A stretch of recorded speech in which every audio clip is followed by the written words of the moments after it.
Hey guys, I'm Matthew and I'm going to be cooking some Chateaubriand today. It's the economical version. Normally you'll use beef tenderloin for this. I'm cheaping out and going with pork tenderloin. So the ingredients we have are over here on the cutting board. We have 2 pork tenderloins, got them for $10, good sale price. Have 1 tablespoon of butter. This will end up being 1 tablespoon of chopped thyme. 1.5 teaspoons of salt. We're going to use 1 tablespoon of Dijon mustard. Slice up 2 onions. This is organic chicken broth. The recipe calls for vegetable oil, but we're going to use coconut oil instead because it's much healthier for you. And we have black pepper as well for some seasoning. We have our cast iron skillet here. It's oven safe, that's what you want. You don't have to use cast iron. You can use any heavy bottom frying pan that's oven safe up to 425 degrees Fahrenheit. So let's get started. Who are you making the dinner for? Just myself. Aww. This is a great dinner to make for your wife, guys, or for your husband, ladies. Also, it's good to know that it doesn't cost as much. My wife is a bargain hunter, and that's the best thing about it for her. So I'm just peeling off the outer edge of the onion right now. We don't want to use any of this rough skin here. It's never good to use the rough skin of an onion. Is that what it's called? Rough skin? I have no idea what it's actually called. I'm an amateur cook. Nothing professional about me. We knew that from the beard. Yeah, well, this was a challenge from the hotel my wife works at. Am I allowed to say the hotel name? Why not? Yeah, the Delta Valley in downtown Calgary. The chef, for the Valentine's Day recipe for their blog, said anybody can cook this at home. And we decided to take them up on the challenge. That, and I like the idea of having pork tenderloin bought for me instead of having to buy it. Hey guys, so it called to have it sliced. I did that for the first onion, as you can tell right there. Unfortunately, it starts going nice and warped because I don't have a flat surface to work on. So this second onion, I'm going to slice in half like that, and then slice it from there. Then I have a nice flat surface to slice on. Makes it much easier. It's much faster. Plus you don't lose a thumb. Plus you don't lose a thumb. Yeah, that's the entire time I was cutting the last one. My wife kept saying, "Watch your thumb, watch your thumb, watch your thumb." I have yet to cut myself. You better knock on wood.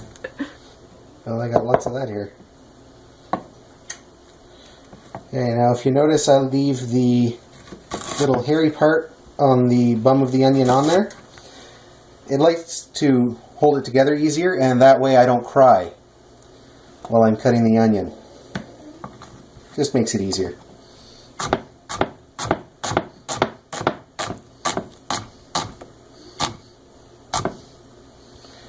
Here we go. We have our sliced onion. It's not all perfect. I don't think it has to be perfect. I never make it perfect. This will all fall apart in the frying pan once we get started on that. Hey guys, now thyme is a little tricky. Instead of chopping it up, it's actually easier if you look at the branch here and you can just slide your fingers against the grain and you'll pull off the majority of those leaves. And then you can just kind of dump them in there. Who showed you that trick? My wife showed me that trick just a minute ago. Because you were trying to pick off every little leaf. I was trying to pick off every little leaf and it didn't work very well. Hey, I'm an amateur.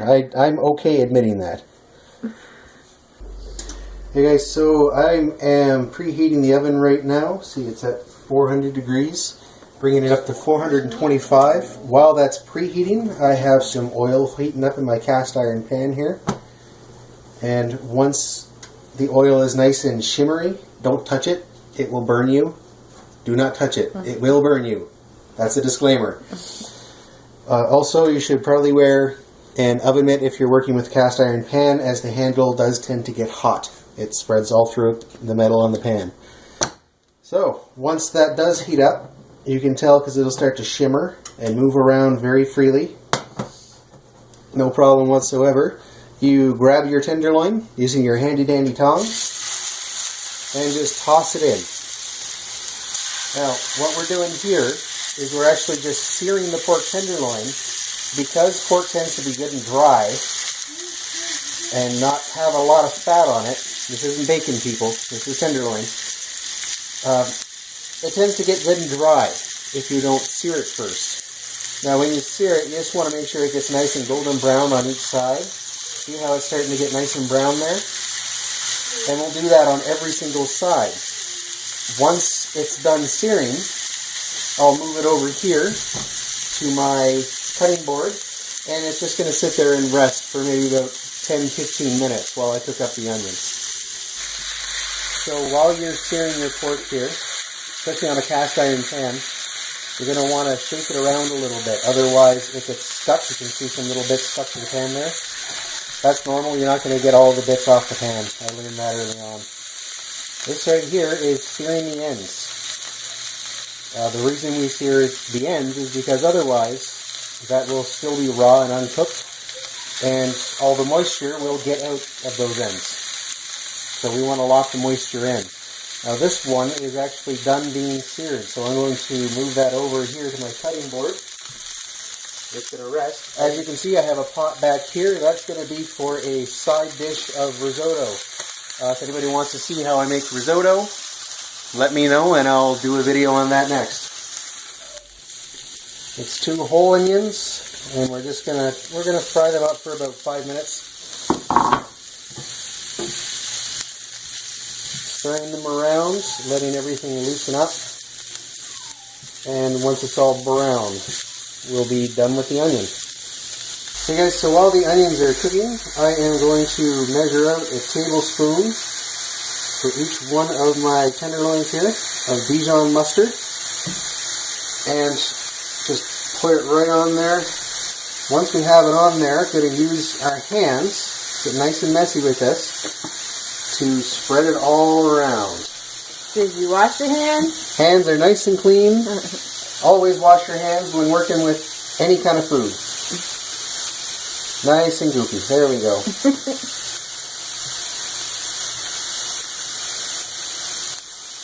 Okay, you want to get it spread around evenly. Nice and even. At this point, your tenderloin's still going to be pretty soft in the middle because it's not cooked in the middle yet. That will come in just a couple of minutes. So now we are going to add our thyme, that thyme that we got all before. And we're just going to sprinkle it on the tenderloin like so. This is all it says to do, is to sprinkle it, so that's all I'm doing. I'm not rubbing this one in. Then next comes the 1/4 teaspoon of black pepper. This is 1 per tenderloin. And just sprinkle it right along there like that. Spread it around. If you don't like a lot of pepper, don't use a lot of pepper. I'm sure this is kind of a to-taste thing, so I'm not going to add all that pepper. That's just going to be too much. I like pepper. So now we do the fun part. We take our pork tenderloins, all nice and seared and seasoned, and we stick it right on top of the onions there, just like that. Then we'll put that in our oven, right on the middle rack there, and we'll leave it there for about 10 to 15 minutes. Hey guys, it's been 15 minutes. Take a look at our tenderloin. Look at that. It's looking great.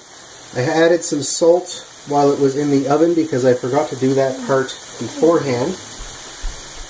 Now get your handy tongs here, and what we're going to do is lift out the tenderloin.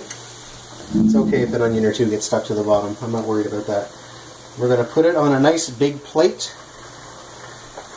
and then putting that down, we're going to take our aluminum foil, wrap it around the tenderloin and the plate, obviously, and we're going to let it rest for about 10 minutes. We're going to lift up the onion from the bottom, get all the little brown bits off the bottom. Then we're going to add, remember the rest of that thyme right there? We're going to sprinkle that on top of it for now. We're going to add 1 cup of chicken stock. Put it right on there. And we're going to turn our stovetop to medium. So on my stove, that's about 5. And what we're going to do is stir it a little bit and let that chicken stock simmer right down. And this is going to give us our sauce. Okay, so what we're going to do now is make our bed for our tenderloin to sit on. I'm using a nice fancy plate here. Can't remember where we got that. Where did we get this plate from? Prince Edward Island. Prince Edward Island. Very nice pottery in Prince Edward Island. So all I'm going to do is bring the onions out and make enough so we can put the sliced pork, I'll show you what to do with that in a second, on top of the onions here. Just use our tongs, lift it off, and the recipe calls for about 1 inch. And we're going to lay it out on a lover's plate, I'm calling it, right here. So all we're going to do, nice clean hands, right, is we're going to take it and put it on the plate just as we cut it. Aren't you worried that I'll eat it all? No, because I'm going to get to it first. And they say that 1 tenderloin should be good for 2 people. That's why I cooked 2, because there's 4 of us here trying this tonight. Okay guys, now is the moment of truth with drizzling the sauce. See, I have a little bit of onion left up there. But all I want is sauce. I have this nice fancy spoon. So I'm just going to drizzle it on the pork like this. Oh, look at that.